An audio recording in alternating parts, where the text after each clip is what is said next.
Die geloof waardeur ek lewe, saamgestel uit die geskrifte van Ellen White, 'n tyd van benoudheid.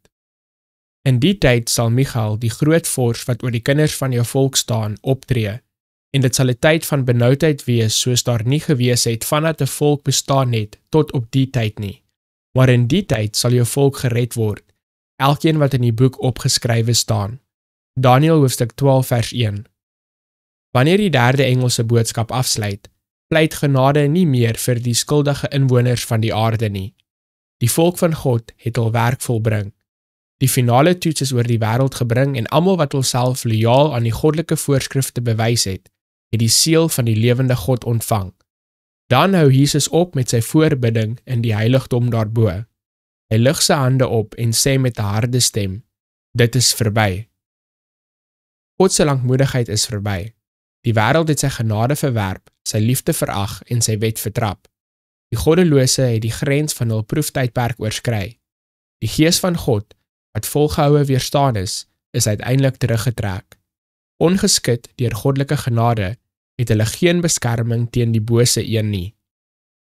Satan sal dan die inwoners van die aarde in een groot finale moeilikheid dompel. Die volk van God sal dan in daardie tonele van verdrukking en nood gedompel word, wat deur die profeet beskryf word as die tyd van Jakob se benoudheid. Slegs diegene wat rein hande en suiwer harte het, sal in daardie beproewende tyd standhou. Nou is dit die tyd vir die wet van God om in ons gedagtes, voorkoppe en in ons harte geskryf te wees. Die vrye tyd wat ons het, moet bestee word aan die ondersoek van die Bybel, wat ons in die laaste dag sal oordeel. Laat die gebooie van God en die getuienis van Jesus Christus voortdurend in jul gedagtes wees en laat hulle wêreldse gedagtes en sorge verdring. Wanneer julle gaan lê en wanneer julle opstaan, laat hulle julle meditasie wees. Leef en tree geheel en al op met verwysing na die koms van die Seun van die mens. Die verseelingstyd is baie kort en sal binnekort verby wees.